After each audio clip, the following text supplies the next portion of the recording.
Hey, welcome back to Smart Financial Lifestyles podcast.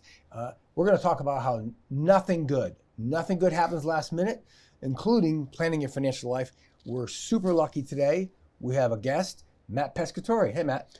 Thanks for having me. Yeah, Matt is actually a real life financial advisor. Matt's going to talk about his life and times, how he got into doing this, what financial advisors really do for a living. We're not going to have any investment talk, so all you folks out there that are looking for hot investment tips, Matt's not your guy, because we're going to be talking about financial advice, not specifically investment advice. We're also going to talk about the advice that he now gives based on what he's really seen in real life. So, hey, Matt, how'd you get into this? Well, I started probably almost 20 years ago. Actually, I started before that when I first got married, bought a house, knew I needed life insurance, and met a person who came to the house and basically sold us our first life insurance policy. So I just started talking to him and, asked him questions about the business, and, I was kind of intrigued by it. What were you doing then? I was actually working at a family business, in the food business. Oh, okay. Sub shop in Somerville that my grandparents started. So just started, getting started in my life, I guess, is getting married and, So you couldn't see yourself making subs your whole life? No. Well, that's because Matt has some very unusual hobbies that he needs to pay for, which we'll get into later, right? He's not exactly, he's not exactly a guy who can pay for his airplane making subs, right? But let's just talk about that. So, so you made the transition and you went into the industry like 20 years ago. So the traditional insurance industry and the traditional mutual fund sales industry has kind of changed over time. So tell me tell me what you think the industry is like today, because you're a very active financial advisor. You've taken over as a senior partner at Legacy Financial Advisors, by the way, the firm that I started 50 years ago. Matt's now running that, so I can do this financial education thing. So what kind of changes have you seen in 20 years? So when I first got started, the person I was kind of under, who was kind of teaching me about the business, I remember he handed me like this thing of cassette tapes about how to sell. Right. He's like, listen to these and, kind of, talk about, it talks about, overcoming objections and all that stuff. And, he said, give me a list of 100 people and you're going to call them and this and that. So back then it was more like, I would say like a kind of a sales job. Yeah, kind of block and tackle. Yes, right? Cold calling and stuff like that. Fast forward to today, I mean, that stuff, I don't think anybody's going to give anybody any money if, they get a cold call on the phone saying, hey, you got to come with me, we'll invest your money. Yeah, it's borderline, not even really legal. I mean, with the do not call lists and all that, including especially right now, we're going into the Medicare annual enrollment period. It's not even legal to cold call people. Right, so I mean, you have to be really cautious. So the industry's gone from being kind of aggressive to what I would call kind of passive. Yeah. Right? Yep. So like you can't really tackle people on the street, but you do have to be out there. So tell me how you meet most of the folks you do business with. A lot of it's through referrals. Through referrals, nowadays with the internet and stuff, they Google you, they go on your website. There's a lot of information out there as far as, people. But yeah, I would say referrals is a big part of how we get, business here. Yeah, I know you've been very successful, and I've seen where some of the money's going. So just tell me about your family. So your wife's Pina. Yep. And we've got a couple of kids. Tell me about what the kids are doing. Yeah, so my oldest son, he actually interned for Legacy for a couple of years, obviously, as you know. He's with Fidelity. They have a great training program. He's kind of learning the ropes, working with people his own age, because he says our office is boring. Well, it is boring. Yeah, so he's doing that. My middle son's at Merrimack College, a senior, going for business administration. And my daughter's at the UMass Amherst at the honors program for the Eisenberg. Yeah, yeah. So she's taking up business. I talked to your middle son Alec a little bit. I know he interned actually with my daughter a little bit too. Yeah. In her business, and I think last time I heard Alec, he doesn't really think he'd like to run a hotel. No. Yeah. No. He actually tried. What would be the term? Hospitality. Yeah, hospitality. Yeah. But he's not that. He doesn't have great hospitality. He doesn't think he wants to do that. No. Right? No. He just didn't. He worked at a hotel and he saw said, that's all that people do is complain. Yeah, well, and I got to listen to it. It's one of the great things about internships. And again, I have to give a plug to my alma mater. I did my undergrad, I did a year in Virginia. Then I transferred to Northeastern University in their co-op program. And I got to try 10 jobs I didn't like, which was really like the best thing about internships. So the 3 kids and Pina, what is Pina doing? She's a dental hygienist, and she does pediatrics, works a few days a week. She loves what she does. Little kids. Yeah. What's not to love? Yeah, she loves working with the kids, and she's been doing that, right out of college. So tell me, so I know you have a large family, and I bet some of it. And so this gene that you have for doing planning and being strategic and thinking things out, is that something like you inherited from your family? Were your parents super planners and spreadsheet people and all that? Not really. I just always like working with numbers. Yeah. My favorite subject in school was math. I actually went to school for aerospace engineering, which was numbers. But I just kind of like the financial business part, working with people, helping people. I like it because, you can deal with the 2 people, have the same amount of money, same house, same amount of kids, but totally different plans. Yeah, it's interesting because you mentioned that I leaked a little bit that you love aeronautics and you went to school for that. And I know you have your own plane now, which I've had the pleasure to be up in, by the way, and I'm still here, so he's a pretty good pilot. But did you ever consider being an airline pilot? Commercial? Was that part of your thinking? I thought about it, but back then I did have a lot of friends who, were in the airlines. And back then it was more, you hear these stories that people working for the airlines for, 25 years, they get laid off, they lose their pension, stuff like that. So it kind of, took me in a different direction. It is an industry in turmoil, and I think it's an industry in turmoil today. We're recording this in September of 2025, and I have to say that one of our past podcasts, we did have a guest who's someone I've known for a very long time, who was an airline consultant for many years. He didn't have a lot of flattering things to say about certain airline companies that I won't mention because I don't want to get sued, but the airline industry has definitely gone through an evolution. I've flown on a lot of the Airbus product that they make, which is spectacular. I've flown on some foreign airlines that are really awesome. But I do think they have to somehow figure out how to have great quality, great safety, great services, and do it in a way where they can make money. They just chronically lose money. I mean, they lose money 10 years, they go bankrupt, they start all over again. Yeah. All right, so that's kind of your history. Let's fast forward to today. We met a number of years ago, and I was in my transition world, getting out of doing this for a living and doing the financial education. And so tell me, going forward, I know that Legacy Financial Advisors, Inc.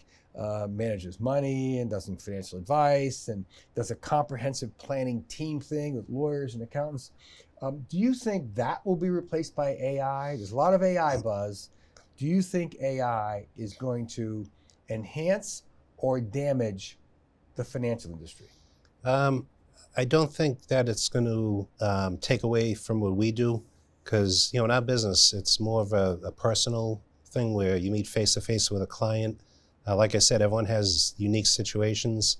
Sure, you can probably go online and buy a mutual fund or stuff through AI, but when it comes to comprehensive financial planning, especially what we do, we don't just manage money. We deal with the legal end and the insurance and Medicare and all that stuff. I don't think that'll take away from us.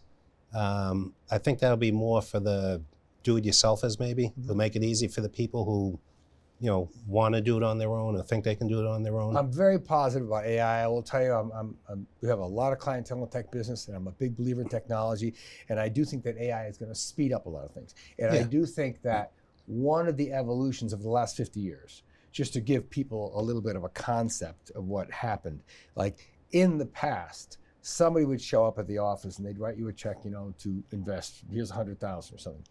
It would be literally, no kidding, weeks before that check got mailed with a piece of paper to Minnesota or something or other, and an account gets set up. Now it's like same-day service. Yeah, it's the craziest thing in the world how fast it's done. I see people in the office, they take a picture of a check, it's in somebody's account. Yep. That's awesome. So Yeah. I do think that AI is going to speed the business up. Like a lot of things in life these days, it will also speed up misinformation as well as it speeds up information. Right. And right now, especially in the Medicare and Social Security area, there's a tremendous amount of misinformation. So I wanted just to ask you a little bit about that. AI, unfortunately, is creating a lot of memes and fake people. I saw something recently that was supposed to be a woman speaking, but it actually was an AI, artificial woman speaking about money that, somebody with no practical experience, whatever, and giving out some very dangerous information. Right. So let's talk about retirement planning and Social Security first. I'm sure you've seen all the news and you know everything that's going on. Matt, what do you think about the changes that are happening demographically that will result in things happening with Social Security? What do you think is going to happen here by 2030? As far as people collecting Social Security? Or? Yeah, the folks that are on Social Security now are worried. And again, it's 2025, so it's 5 years away. It's only 60 months. And the Office of Management and Budget and every other financial analysis firm has decided something has to be done by 2030 because the trust funds set aside for the baby boom generation is gone, right? They had a bunch of extra money set aside because they knew this bubble of retirees from the Second World War were going to spin out. But that's ending. Right. It was going to last till 2034. Now they've cut it back to 2030 because of some very significant changes in the people paying in. So what do you think that the future of Social Security is for not only the collectors, but the people that are planning? Yeah, so I don't think it's going to go away. I mean, you have millions and millions of people on Social Security. If that ever happened, it would be a disaster. So that's, people hear rumors and, they get scared and stuff like that. I don't think it's going away. But what they probably will do at some point is, the FICA limits at like 160 or 165, whatever that is. If people making 300,000, if they have to raise it. I mean, that's one of the fixes thing that's promoted by the Boston College Center for Retirement Research. It's actually in my third book is out on wealth building, and in my book series, I mentioned the fact that we all know this is out there, but it just takes the political will to do it. Right. So raising that, which would be very unpopular with the people who earn over 160,000, it's like that's one thing. What do you think? What else do you think might happen? Probably raise the retirement age. If they I'm in agreement. I think that, we've got young people in our family. I think, like my son's 28, and I think that's pretty close to your son, Matt Jr., right? I think if you told them they weren't going to get full Social Security until 72 instead of 70, I don't even think it would faze them. Yeah. Right? So they're going to kick it out a couple of years. I think that's another, again, it's a change that takes some political will because you will probably anger some of the millennial population, right? The senior citizens won't care too much, but it's the millennials that will get that. Yeah. And then what else do you think? Well, maybe restructuring the amount you get at certain ages. I mean, something like that could be a possibility as far as, it all boils down to increasing the retirement age, increasing the maximum you can get it, maybe instead of 70, it's 75 or whatever. Yeah. I think the third thing which will most likely happen is that for many, many years, most people in America only pay taxes on 50% of their Social Security. Well, that too, the tax end. Yeah. And I do think it was a little bit of a fantasy because Social Security runs on tax collections. Right. I mean, it is completely separate from the other budget, right? Other budgetary things. They have to have money coming in the front end to pay out the back end. Real simple math, right? And so I think they need to probably revisit this idea of paying either 50% or 85%. They just need to make Social Security taxable. I mean, that's what it amounts to. Yeah. And if those taxes are recycled back into the Social Security fund, okay, because they got to get money into it somehow, right? And I will tell you, the fourth fix, which I know Matt didn't mention because he's not really an expert on this part, which is reproduction. I think that we need more babies, right? Matt and I are sort of beyond that stage, but I would say that one of the fixes is going to be to do things to make it easier for young families to get started having children. Right. Because postponing having children to like 30 and 35 years old means that that's a lot longer before those people get to be 18 and enter the work system, start paying. When my dad was working in the 1960s, there were 5 workers paying in for every one person receiving Social Security. And that's kind of how it works. All these people are paying FICA, and that one person's collecting. Now there's basically two. Right. Right? And so whatever we have to do to get your son and your other son and your daughter to get married early, to start making future Social Security payers, right? The birth rate is going to be a really important thing. Yeah. That's the Social Security part. There's a lot of other things going on with Medicare. I don't need to get into that too much right now, but let's talk about the things that you see clients doing that you would tell them to do differently. Now that you've been at this for 20 years, what would you say, and let's just take young people, then X-Geners, and then the boomers. What would be the number one thing you would say to the 20-somethings getting their first job and starting to make a few bucks? What would you tell them now that you're an older guy? What would you tell Matt at 25? Well, I would tell them, as people get into the workforce and they, buy houses and stuff and they have bills, pay yourself first. Start saving early. To a 20-year-old kid, it's kind of like, it's hard for them to comprehend if you start now as opposed to wait until you're in whatever, 30, 40s. Obviously, how money compounds. Yep. If they can just kind of see the future, I would say pay themselves first, save. Well, the expression is $1 saved in your 20s is worth $5 saved in your 40s. Yeah. So get the money in early. Yep. I agree with that too. So, all right, so that's the young person. What would you tell these folks? Now, the longevity book that I just finished has a lot to do with our clients that are living to 100. Now, I will tell you, I'm married to a Canadian. A lot of her family is in one of those blue zones. It's not Sardinia, right? It's not Okinawa, but it is Nova Scotia, where her grandma lived to 104, her great-grandmother 106. So, I mean, for these people that are going to live a long time, let's talk about the 50-year-old who's doing planning. Mm-hmm. What would you tell a 50-year-old today who's looking at another 50 years of living?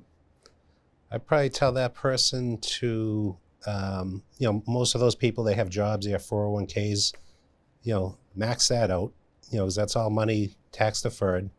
It's very important to make sure that the 401k is properly allocated. You'd be surprised. I mean, you have somebody who started a job in their 30s, 15 years later, they still have that same fund that they started 15 years ago. I saw one client who was invested in cash for 10 years. Yeah. Because they just didn't know. They sign up for 401ks and they just don't look at it. Yeah, this is another good plug for teamwork. I have to say, every one of my books is a chapter on building your financial team. And, Matt is a part of many, many financial teams. And if you don't have a chance to read the book, I'll give it to you in just a few minutes here. Everybody needs to have a financial team once you start to, get beyond that first couple of dollars of savings. And that includes, getting a second opinion on your investments, even though it might be painful to hear some professionals say, hey, you shouldn't be in cash or you shouldn't be in that fund. But it's legal, investment, tax, cash flow, and estate planning. You need somebody to help you with these things. Yeah, when we meet with clients, the first thing we ask them is, show us your 401k. Yeah. Show us your allocation, show us the funds available. And, that's something we don't charge for, to basically, if we need to reallocate, we help them. Yeah, that's there's very another important. Big thing, I think, especially right now.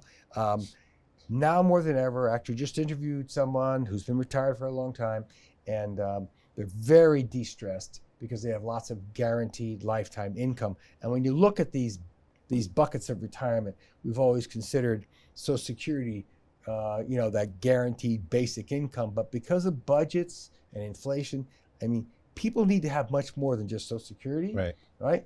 And the guaranteed lifetime income forever and ever is quite a stress reducer, right? And in fact, in my book on longevity, I quote the study that's in there from Stanford University study on longevity. Actually, people with guaranteed lifetime income live longer. Yeah. Part of it is they want to collect that extra check, Yeah. So guaranteed lifetime income plans are better than ever. Yeah. And you can put money away in your 50s, turn the spigot on at 60 or 70, and you're collecting that until you are no longer alive. Yeah, plus the companies nowadays, we won't get into any specifics, but the companies nowadays with the products, you can get, a 65-year-old could collect more income now than they could have 10 years ago. Yeah, no, products are better than ever. And this is AI. I do think that there's been a collision of technology in the money business. I think the products are better than ever. Fees are less. And this is a big topic. I mean, that, we're in the, been in the financial advice business for years.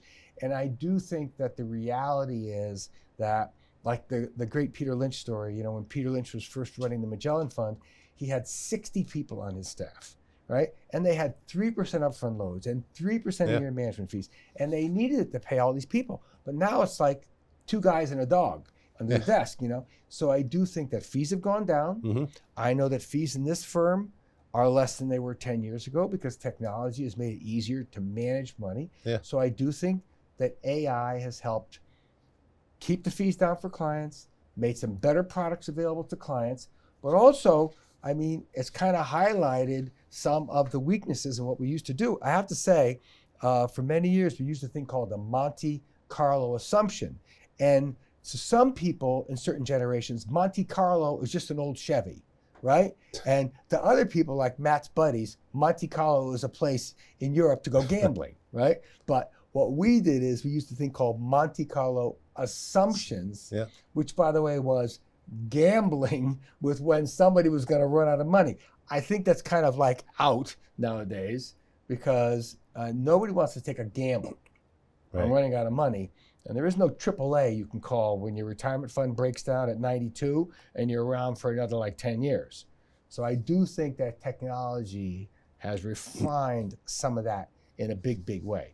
So when you're working now with people, also tell me, how many people do you see personally as opposed to do their interviews on Zoom and remote and all that? Yeah, so it's funny because, after COVID and during COVID, everyone did Zoom and, everything's online. We have, I would say it's 60 to 70% we see in person, maybe even a little bit higher. A lot of people like the convenience of, meeting on Zoom. I personally like the face-to-face thing because, when you're in front of somebody talking compared to looking at a screen, it's 2 totally different, there's body language there, there's a lot of stuff that's different. I think the industry has changed dramatically. I mean, in that space, we used to do one-on-one personal meetings. And again, when you sort of think of what would happen, and you and I did this together in the past, you and I would get in a car and we would drive 40 minutes and then a client would get in the car and they would drive 40 minutes and then we'd get to the location somewhere and they've used up gas and they've used up time. Whole day's wasted. And then we would come, right, exactly. So it was very expensive. And as a result, we are in business to make a profit and we would have to cover the expenses of our time, rental offices. Okay, fast forward. I do think that the annual review procedure, which is very important, and by the way, if people are watching this podcast and you have a financial advisor and you haven't had an annual review and you call that advisor and they don't do regular annual reviews, I would say, get a new advisor. Second thing is, right, no plans we built 20 years ago are actually operable today. You don't have a 20-year-old air conditioner. You don't have a 20-year-old car. And I am perfectly willing to be the one to say even the legal and financial things we structured, right, in 1975 or 1985, they're just not appropriate and they need to be redone. So make sure, again, in every one of the books that I wrote, hire a team and then use that team. But I do think once the plan is up and running, because of technology, I've seen what you can do with these, like money management, online summary things for meetings with clients. They're pretty dynamic. The online services are really, really good. Yeah, but like you said, you have to update them. Those days, some people make a 30-year plan. Well, guarantee you things are going to change like in 3 years, never mind 30 years. Yeah. So we have a lot of things that have also changed in society. It's not just Social Security. And let's talk a little bit about Medicare. We have the big Medicare open enrollment coming up. Again, I'm recording this in September 2025. By the time this thing is out and in the public, it will probably be October-ish. Between October 15th and December 7th every year, you're talking 75 million retirees. They're all looking around for what to do next. We've had some tremendous turmoil in the insurance industry surrounding Medicare with United Healthcare and all that. We're very fortunate. We're in New England, the home of CVS and Aetna down the road in Hartford. Some of these companies are solid and they're still in business. They haven't vaporized on us. But I do think a lot of people that are senior citizens need to pay attention every year to your Medicare choice. I know it sounds grueling and it's a drag, but you have to do it. And the reason is the plans change, the benefits change, the companies change, and your needs change. We have clients who should have one plan because they're going to have both of their knees and hips done. We have other clients who like to go to Italy like Matt and I and other folks. And if you go to Italy and you happen to have a heart attack like one of our clients did, and you don't have travel coverage, that chewed about a $40,000 hole in their budget. Yeah, that actually happened to one of your clients. Yeah. Right? Yeah. So we need to pay attention to changes in policies, changes in your life, and changes in things that are available because of things going on in the marketplace. With all the people that we've seen over the years, and you know, I personally was involved in as many as 4,000 financial plans in 50 years. That's a lot. But I don't think some of these fundamental things change, even though the products change, technology changes. Let's talk about the three things that you hear the most from families, you know, that are pain points. And I'll kind of tee them up for you. I know that housing is a big thing. Helping young kids get into housing is just a huge challenge today. Yeah. Education, like we both threw kids through college, grad schools. We thought the checks that we have written in the past or that we are writing are big checks, but I'm telling you, these families with young babies coming along, they're going to have some stratospheric education costs, right? And then, you know, in addition to that, I don't think that this generation is going to have the benefit of pension plans that were defined benefit plans like, you know, the ones that I'm collecting that were money paid in by employers over the years. And Yeah, those are going away. Yeah, they're going away. Yep. So what do you tell the clients about these three big stressors? Well, as far as purchasing a house, nowadays, I mean, it's, you know, including my own family, my oldest son trying to, you know, look for a place to purchase on his own. It's not easy. You know, parents want to help their kids, you know, as far as buying houses and stuff. Interest rates are a little bit higher now, which they're not. I mean, people are spoiled because they used to be 2.5%, 3%. Now they're 6%, 7%, whatever. But yeah, I mean, that's kind of one of the things people stress on is, you know, helping their kids, or, you know, it's hard these days. It's a big part of, especially my grandparent book, and I will just tell you, multi-generational housing purchases amount to 35% of the purchases of real estate according to the National Association of Realtors.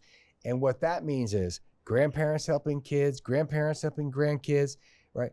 Jointly getting on the mortgage, jointly buying a house they two live in, and especially now, because of the liberalization of the ADU rules in almost every state, we have parents helping their kids build an apartment above their garage so the grandparents can live there. We've got people building little condos onto their houses. So this is really a good thing. There are creative ways to help people get into real estate, and we have a very well-known real estate expert speaking at the conference on September 25th, 2025, Dave Pine from Boston. By the time this video is out, this podcast, he will have already spoken, but he's going to be speaking just about this thing. The affordability of real estate is not going to get better unless women stop having babies, and all of a sudden we have a glut of real estate. There are a lot more people who want to buy real estate than there is an inventory, and as a result, the prices are pretty substantial. Then there's the thing about education, okay? And again, we've sort of suffered through it. What do you tell folks, especially folks who have, you know, babies being born in their families? I mean, what do you tell them about preparing for education? Yeah, I mean, it's same thing. You have to start early, you know, as far as saving. You know, a lot of people have 529 plans and, you know, accounts for their kids. You know, if you think of how much money you have to save to pay the full amount of college, even when the baby, it's a lot of money. It is a very substantial tab, and I do think that it's a three-part solution thing. I think that first and foremost, yeah, listen, if you've got the cash, you can write the check. That's right. great. And we have some clients like that. But and if you've got very successful grandparents, the best thing they can do with their money, by the way, it is well known and well defined that giving money away can create gift taxes if they exceed the annual gift exclusion. You have to file a tax return. But grandparents can write a check for $100,000 a year to Harvard, directly to the school, pay the tuition. There's no tax filings, there's no forms, there's no taxes to pay. It's one of the greatest things that grandparents can do. You write checks directly to the institution for your children or grandchildren, Yep. and it's off the books. Then the third thing is, in the estate planning of grandparents, and this is the first chapter in my grandparent book, we call it college at half off. I used to call it a particular college at half off, but they got mad at me, so I can't say their name anymore. But, when grandparents do planning, they can arrange for their estate to pay off all the college loans, all of the college costs, and they can do it for about 50 cents on the dollar if they plan in advance. So I think it's a three-part thing. Cash, really good. Writing checks directly to the institution, really good. Setting up a college at half off trust will definitely be good. Yeah. So education's a really big And it's important to do it early Yeah. rather than waiting for the last minute. I mean, that's early the better. Okay, so let's talk about, here we are, we're sitting here in the offices actually doing our podcast in Westboro, Mass. I know you work all over the country with clients that have all kinds of different, economic situations. When do you think it's time for a person to reach out and hire financial advice or a financial helper, or is there a time at which they should learn to do some stuff on their own? So at the beginning, we help a lot of clients. I mean, we have, certain minimums as far as, clients we take on, but we also work with people starting off. Obviously we don't give them the same service as, some of our, older clients, but something like that, it's if we can kind of guide them, not necessarily like, meet every 6 months or whatever, just kind of guide them, give them a quick education as far as how savings work. A lot of people don't even know what a mutual fund is. Yeah, it's true. So what- I think this is financial education. In fact, Yeah. this is what we're doing, by the way, is financial education, and Matt's right on.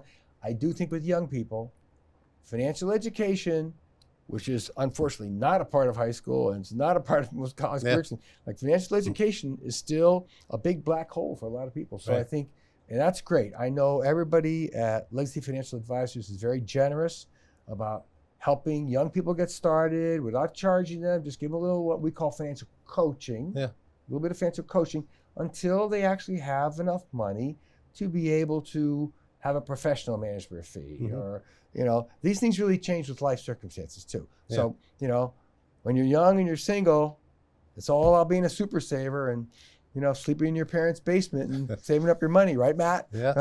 Right? And then when you're sort of starting to go through those life changes that Warren Buffett calls family formation, get married, buy a house, have a baby, it's a really good time to reach out. Talk to a professional, right? Make sure you have either a mini plan. I know that in this firm, there's smart financial wealth building plans, smart financial longevity plans, and smart financial grandparenting plans, because it's just like every other prescription. If everybody walked into this firm and got the same plan, it would be wrong for 90% of the people, right? Right. So I know, Matt, you build custom financial plans for people based on their age and their circumstances and their goals, Mhm. right? And actually, from what I've seen, there's more and more people that want to get financial advice. And I think because of technology and stuff like this, more and more people are reaching out and meeting financial advisors online, right? Right. And that's not a bad thing. I mean, I think it's kind of a good thing. Yeah. So to kind of wrap up a little bit about your life and times, I think we would be remiss if we didn't talk about the airplane. I had the great pleasure of Matt throwing me into the airplane, flying up to Maine to go to an appointment. It's fun. He gets to write off all the gasoline for the airplane and all that stuff. And I understand you just got it back after some major upgrades, Mhm. right? Does that have anything to do with your daughter getting her license? A little bit. Yeah. Yeah, we just did some upgrades in the plane. Just when you fly a plane, you kind of get used to the systems and stuff. So she's taking lessons, and I didn't want to get used to an older system. Then I was going to do it eventually. I just did it sooner than I thought. So it's good to start off, having the same avionics and navigation systems and stuff like that. Plus, it's a safety thing too. It's a great hobby, and I know as the guy who turned over this firm to you. It means you're going to be working for a long time to keep up your aviation hobby. Are you going to be flying back forth to Amherst to see her? That's what I really want to know. Yeah, we actually found an airport that's about 20 minutes away. So there we go. Another excuse. This is the problem with people that have their own planes. They're looking for excuses, right? To go to the airport, fire up the engine, and go somewhere. But actually, Matt, that's kind of a great thing. I think for all of us that have families, I think there's a lot of times my dad would have liked to jump into an airport and fly down to Virginia and see what the heck I was doing with his tuition money. But luckily, he didn't have an airplane. So let's just kind of wrap up. Matt runs the Legacy Financial Advisors in Westboro, Mass. He works all over the country. He's very active in the risk and investment and tax and cash flow team. And I want to thank Matt for showing up today. Thanks for having me. Let me pick on you a little bit about your expensive hobbies that you've got, right? Which includes having kids, educating them, and having an airplane. And for those of you that have questions and comments, make sure to subscribe to the channel. Hit that button there.